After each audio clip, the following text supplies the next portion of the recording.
ओम गणेशाय नमः। बेंगलोर रे मु आज जाइथिली गणेश दर्शन करबा पई, तापरि खाइली ए प्रसाद।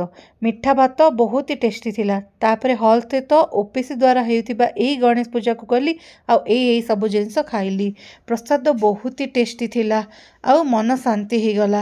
एई सब प्रसाद खाइला परे मु देखिली रंगारंग कार्यक्रम, जहाँ भी देखिली बहुत ही मजा लगिला। सकाळ टाइम रे से जो फेस्टिव भाइब थिला आउरी भल थिला। विभिन्न जगार भल भल जगार बहुत सारा जिनस मिलुथिला। आउ सप्ताहटे परे पुणी थरे शनिवार को शनिवार धरिकी मु पुणी थरे गली किसी अलग जगह एक्सप्लोर करबा पई। तो मु जाइथिली भरतूर रे मु देखिली एही बड़ गणेश मूर्तिटी देखी मोर मन भरीगला। केते से सुंदर सजैछन्ति से माने।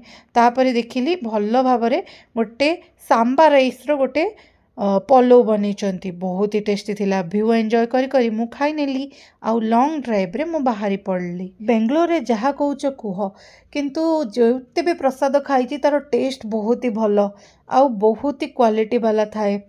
खाई कि शांति लगे। प्रसाद खाइबारे तो एमती ही मजा लगे। मु जेते भी नोटिस कली ओडिशार गोटे जिनस फरक अच्छी, एटे बिना पियाज रसुण नुह, पियाज रसुण पड़ी सब सारा जिनस होइतिला।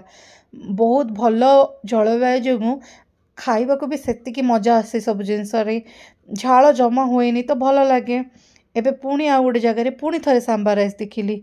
एहार भी बहुत सारा डेकोरेशन देखिली। बहुत सारा डेकोरेशन देखी आगो को जाए गली। पेट एते भर्ती थिला। एही जगह को पहुँचु पहुँचु मत लगिला आउ एठी प्रसाद ग्रहण करि हबनी।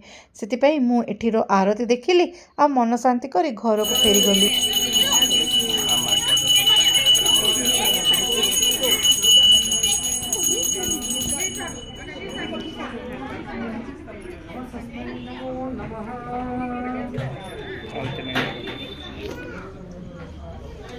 या देव सर्वभूतेषु विनायकरूपेण संस्थितम्।